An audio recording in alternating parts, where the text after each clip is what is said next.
Greetings, everyone. When trauma fill our bodies and we come from societies that tell us to stuff our feelings, we have a situation like the young woman you see on the screen here, Lisa Hyper. Before I go any further, I want to say that it is about time a certain type of consciousness, you know, arise in our people, especially in Jamaica. Consciousness about mental health. A huge percentage of our people are mentally ill. Remember, mental illness varies. Now, I think this should be a part of the curriculum in schools from elementary to university, especially when you teach signs and symptoms to look out for. If this doesn't get introduced in the next 5 years or so, we are going to see a full-fledged mental state. So you got people working in the hospitals, people working in the schools, the courts, you name it. People are going through mental illness. And because individuals are so ignorant or prejudiced or just illiterate, they don't understand. And I don't want to beat those who don't really understand, because for me, it took studies, working in certain environments with people who have mental health, for me to clearly see the signs and recognize the symptoms. And I want to say that anyone can struggle with mental illness. It doesn't take much. A lot of times, individuals experience loss of a loved one, a job, financial status, health, only to see a decline in their mental health. So many people are struggling with it and don't really know, because depression is very common in all people, but we don't recognize the signs. So sleeplessness is a big sign. Loss of appetite or overeating, these can be signs. Now, there is a guy that I wanted to talk to you guys about, but I'm doing it in another video. And I think it's an old video where he's in prison and he's been interviewed, and he talked about his father beating him so badly and then soaking him in salt and water. If you have seen that video or that interview, drop a comment for me in the comment section. And he's talking about it, and as he reminisces on this experience, his eyes get all teared up. He's in prison, or he was in prison at the time of the interview, and he was still so broken. So many broken people in our country, but the ignorance towards this brokenness, it's what is very sad. I think I'm going to do a part two to this one with Lisa Hyper, because I want to talk about the importance of recognizing these symptoms, or acknowledge that this is an illness. If you hear someone has cancer, or just think of any terminal disease, um, you show more empathy. But for someone who has problems with their mind, you have very little regard. So when you use words such as mad, it is often used in a derogatory way, and it's no different from the N word.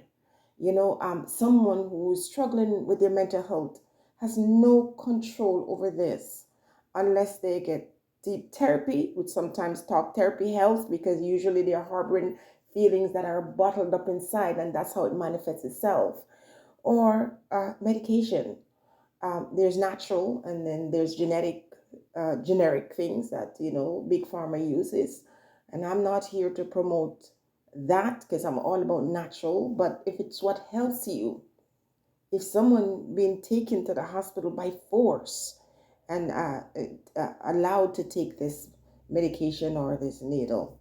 Um, that's great. I think you can still do that in Jamaica. However, I'm going to tell you that in North America, there are individuals that are ill and they don't acknowledge that they are, and that's what makes it very difficult. And this is where Lisa Hyper come in. People are saying, why can't her family take her? This is the type of thing that the court has to deal with.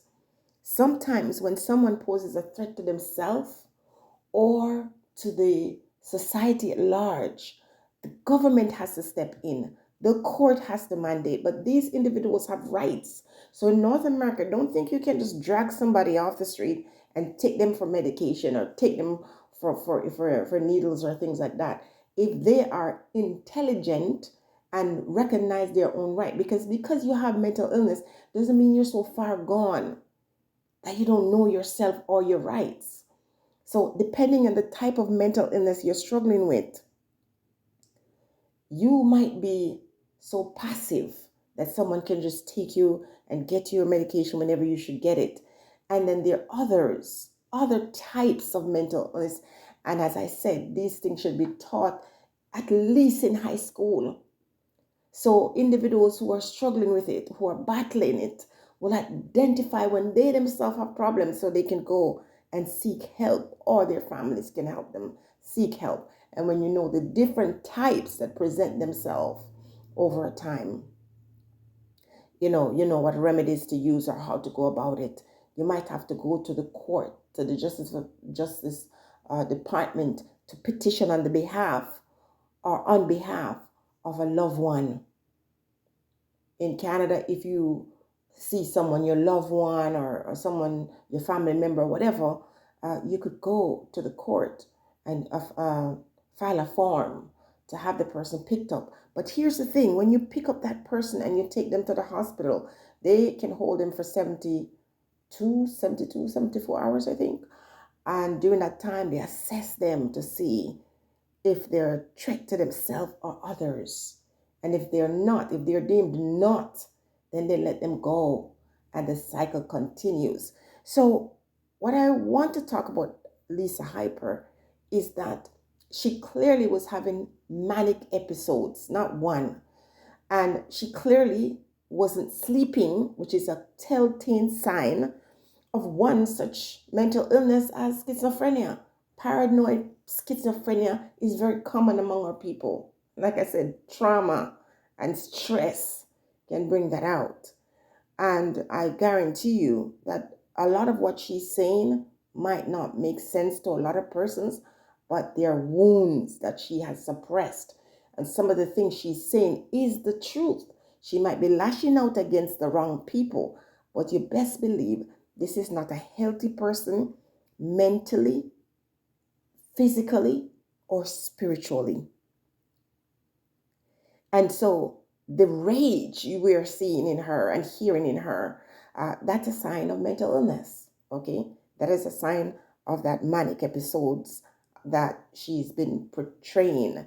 My biggest problem with this is that our people, they are showing their signs of mental illness by seeing this type of thing as entertainment. To see someone coming undone this way and thinking it's hilarious or promoting it or encouraging it. To have her in a shower doing a live where she's exposing herself on the internet and people literally think that is normal cannot be real. They say Jamaica is not a real place, and I can understand why that is so true. The young woman is ill. Now, people are afraid to get close to her because when you have individuals with this type of mental illness, you're in danger, not just physically, but when they say something, they could get you in a lot of trouble. A lot of what she's saying could be used against you. So I understand why sometimes these individuals don't get the help because people are afraid to get close to them. They will speak things that make so much sense, but in the muddle of all of that truth comes not necessarily lies, but remember, their mind is warped. Their sense of reality is, altered. And so they don't see the truth, they don't know the difference between truth and lie or falsity. Okay? So ultimately, after all these days of ranting and raging and whatever, she's arrested. Thank goodness. And people actually think it's a bad thing. There's a line blurred between people who are mentally ill and who often find themselves in the criminal court because of the things that they do. And so the things she's saying, some of it threats, a lot of it threats, is clearly a sign that she's a danger, not just to herself, but to others. These individuals, when they're speaking out, you cannot ignore what they're saying. You can't say, oh, she's a M person, or, oh, you can't pay any attention to her, whatever, gal. It's very sad to see. It's very sad to see that someone's illness is used as something that we can discriminate against them or just leave them to harm self or others. It's time that this is done. I don't know who is running this country. It's like a big patty shop, where they're using animal meat. And when I say animal meat, I mean animals that should be eaten to make these patties. Because where are the people from the Ministry of Health to do something to put more money into this? Because some of them in the House of Representatives are clearly ill. Do you remember the politician that dragged that woman and did stuff, his own partner, and he was still left there? That was clearly a mental case um, that needed to be addressed, and it was not. Okay, so while people are just listening to what she's saying because they love the gossip, they love the drama, they clearly have no emotional intelligence to understand when someone needs help.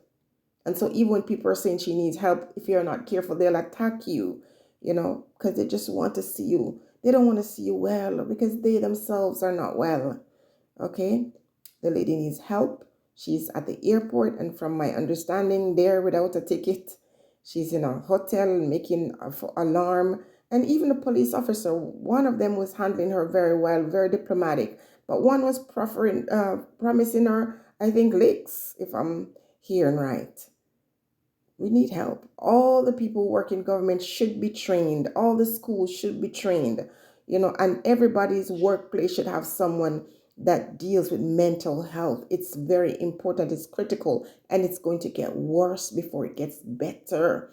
Because guess what? Trauma, bonding is something that a lot of people do. And they suppress their true feelings, pretending like everything is okay. Especially men. Some of these men you see going out here and committing crime. OMG. I'm coming back. Stay blessed.